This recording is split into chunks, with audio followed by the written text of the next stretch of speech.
Bogus जात प्रमाणपत्रा प्रकरणी उद्या निकाल येण्याची शक्यता आहे। जात प्रमाणपत्र निकालाचं वाचन ओपन कोर्टामध्ये होणार आहे आणि त्यामुळे नवनीत राणांच्या जात प्रमाणपत्राबाबतचा अंतिम फैसला आता उद्या समोर येण्याची दाट शक्यता आहे।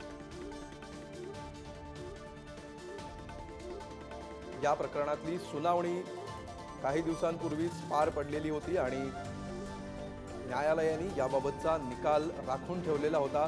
लवकरच या निकालाचं वाचन केलं जाईल असं कोर्टाने जाहीर केलेलं होतं। त्यानुसार आता उद्या हा निकाल जाहीर होण्याची शक्यता आहे आणि त्यामुळे नवनीत राणांना अगोदरच भाजपकडून उमेदवारी जाहीर झालेली आहे। त्यांनी आपल्या मूळ पक्षाचा राजीनामा देत भाजपमध्ये प्रवेश देखील केलेला आहे।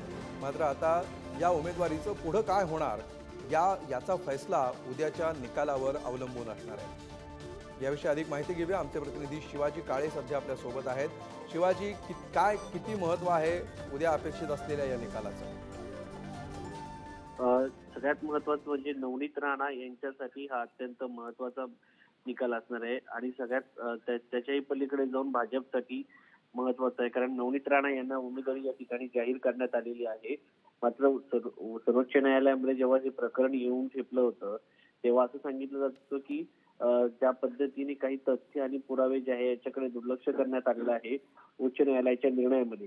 त्यामुळं 8 जून 2021ला जो उच्च न्यायालयाने निर्णय दिला होता त्याचा विचार करता आता सर्वोच्च न्यायालयामध्ये काही वेगळा निर्णय येतोय का, हा सगळ्यात महत्त्वाचा भाग आहे। दुसरा मुद्दा म्हणजे जर हा निकाल उद्या नाही आला मात्र या सगळ्या प्रकरणामध्ये नवनीत राणा यांनी अर्ज दाखल केला असेल आणि अर्ज दाखल केल्यानंतर त्यांचा निकाल जर विरोधात गेला तर त्यांच्यासाठी जो डमी उमेदवार असेल तो भाजपसाठी अत्यंत महत्त्वाचा ठरणार आहे। त्यामुळं गेल्या काही दिवसांपासून होळीच्या सुट्ट्या होत्या सर्वोच्च न्यायालयाला, उद्यापासून रेग्युलर कामकाजाला सुरुवात होत आहे आणि रेग्युलर कामकाजाला सुरुवात झाल्यानंतर या सगळ्या प्रकरणाचा निकाल जो होता 28 फेब्रुवारीला दोन्ही युक्तिवाद पूर्ण झाल्यानंतर सर्वोच्च न्यायालयाने राखून ठेवला होता। निश्चित, म्हणजे शिवाजी दोन यातले मुद्दे महत्त्वाचे आहेत।